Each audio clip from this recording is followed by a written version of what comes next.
Hey, what's up? This is Chosen, and we have got a big one because there is a new Fusion announcement. Now, I have not read the kit. I'm going to react to it live and give you my first impressions on if this champion is good, bad, in the middle, give you full context of what is coming up in Raid Shadow Legends. So let's get into it.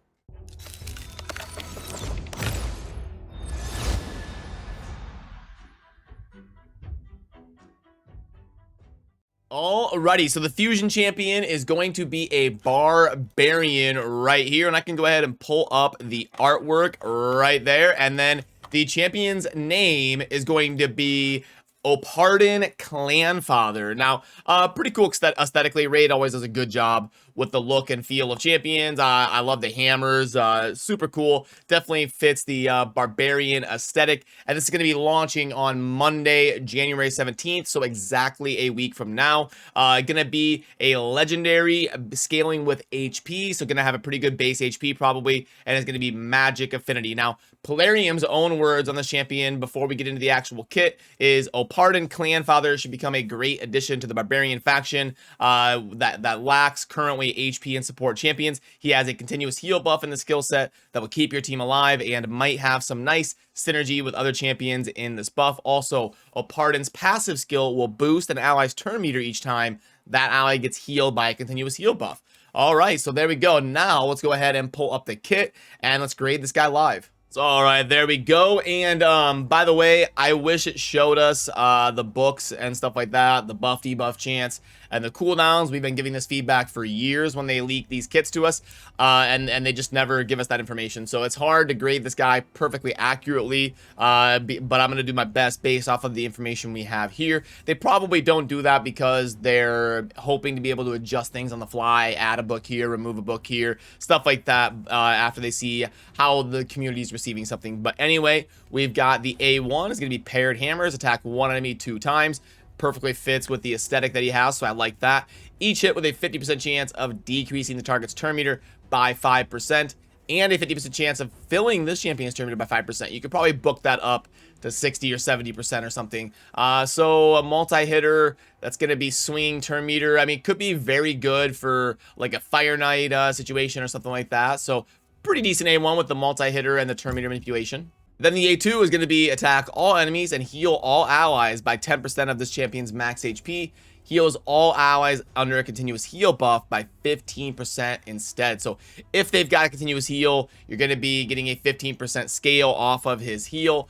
We don't know the multiplier or how hard this is going to hit. It's just a heal. Being just a 10 or 15% heal is a little bit meh unless that's going to hit really hard. And I'm sure it books to a 3-turn cooldown there for sure. But it's going to default at a 4-turn. Then we get the A3, remove all block buffs and heal reduction debuffs from all allies, and then place 2 15% continuous heal buffs on all allies for 2 turns. A 75% chance of removing 1 random debuff from all allies. I bet you can book that up to 100% for sure. Okay. So block buffs is a very detrimental debuff on your team. So it's really big to remove that. And removing the heal reduction is a nice bonus as well. And then we're also going to place 2 of the big continuous heal buffs. So, and then with a chance of cleansing 1 random thing, booking to a 3-turn cooldown, I mean, that's decent. That's okay. It's going to be a little bit situational. You're going to need to be under like a block buffs debuff to get really good value out of that. So yeah, I don't know. It's all right and situationally strong. And then we've got the passive. Each time a continuous heal buff heals an ally, fill that ally's turn meter by 5%. And then if there are multiple champions under this, only 1 will activate. That's unfortunate. I don't like that last. I don't like that last qualifier. It's 5%. So what? If multiple champions, if there are multiple champions, oh, okay, sorry, I'm silly. I thought it meant if there are multiple champions under a continuous heal buff, that it would only it would only increase the turn meter of one of them at randoms. So hey, that proves I'm doing this live. Okay, No, it just means if you're using multiple of the Fusion Champion, that effect will only happen once. So you can't use 2 of the Fusion Champions and then have every single continuous heal buff people by 10% instead of 5. So my fault on that. Okay, that's all right. That's a pretty standard qualifier there in the passive to prevent people from having multiple things like multiple Kaimars resetting each other and stuff like that. There's always that sort of disclaimer. So 5%, so it's basically the continuous heal buffs will kind of be permanent. So it's basically like a 4% speed buff to your team. Yeah, I don't know. I'd probably make that 10%. Like, I don't think he'd be too strong if that was 10% instead of 5%. Because the continuous heal has to take place. They have to take their turn. They have to be under the continuous heal. And then, I mean, and then even then, you're still only talking about a 10%, and it won't be live 100% of the time. You're talking about like an 8% or so speed buff to your team. So I would get on board with that being 10% because I think the rest of his kit is pretty situational. It is super handy and super strong to remove block buffs. But, yeah, in general, I would say pretty meh. Yeah, you're going to need it. It's going to be, you have to go up against people that are going to block your buffs, go up against like a no rog or something like that, and then use him to cleanse that. It's going to be hard to get value out of him in full auto, which is 99% of the time people are playing on full auto. That A3 is going to be something you really have to time. But the other stuff is going to get decent value auto. You just get the passive turn meter boost basically, and then the heals and the damage and the turn meter manipulation and boss fights, boosting his and lowering theirs is pretty decent. But the A3 is going to be tough for sure. But okay, let me get you a grade here based on what I know. Obviously, the base stats, the base speed, the books and stuff like that can change things. Based off of what I see, I'd probably go like a C+.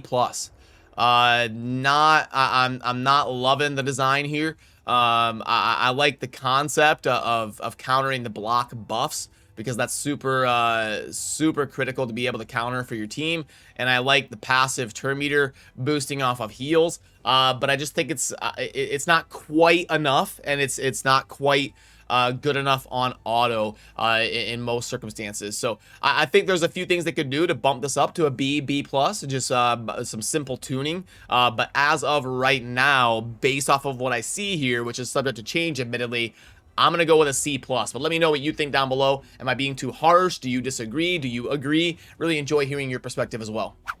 So again, that is the next Fragment event. They are saying behind the scenes that it is going to be fragments for this new champion, and that is going to be starting in exactly 1 week on next Monday. And as soon as we know the base stats, or if we get a test server or anything like that, I will make sure to forward that information to you as soon as possible. As we move into what is going on in game right now, we just had 2x Sacreds this last weekend. So this week is going to be some sort of 10x guaranteed summoning champion event, something like that.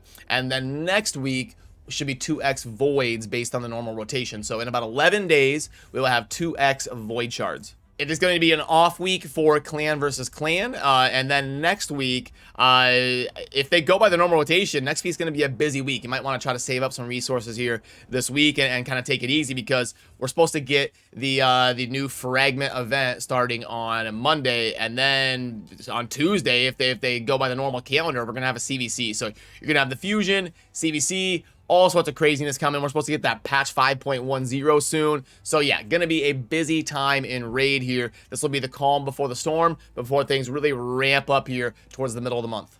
So then for the tournaments going on in the game right now, we have got champion training happening for the next few days. But like I said, you know, kind of be careful about your resources. It is really nice to scoop up the core hammers at 42.25, and you can never really go wrong developing your champions. So if you do, that's fine, but don't feel pressured to go ahead and go in there. Fire and Night tournament. This is a perfectly normal, standard, par for the course tournament. Maybe see if the Relentless gear is winnable in your group. If not, no problem with letting it go. And then we're going to be getting a special Spider tournament where you can only use champions from the Telerian Alliance. And the Telerians are going to be the very top row of the index: Bannerlords, High Elves, Sacred Order, and Barbarians. So very normal and fitting based off of us getting a Fragment event for the Barbarians, who are part of the Telerians. Then under the events tab, we've got artifact enhancement going on for the next day and a half. So you're going to want to focus on that. You can never go wrong. Similar to champion training, you can never go wrong developing the artifacts of your account, and you'll be getting some points for that. And then Dungeon Divers does end today. So I don't see anything like core hammers or void shard or anything that you would super not want to miss out on. So pretty normal and nothing wrong with kind of saving up resources here, preparing for the things that are going to get crazy coming up soon.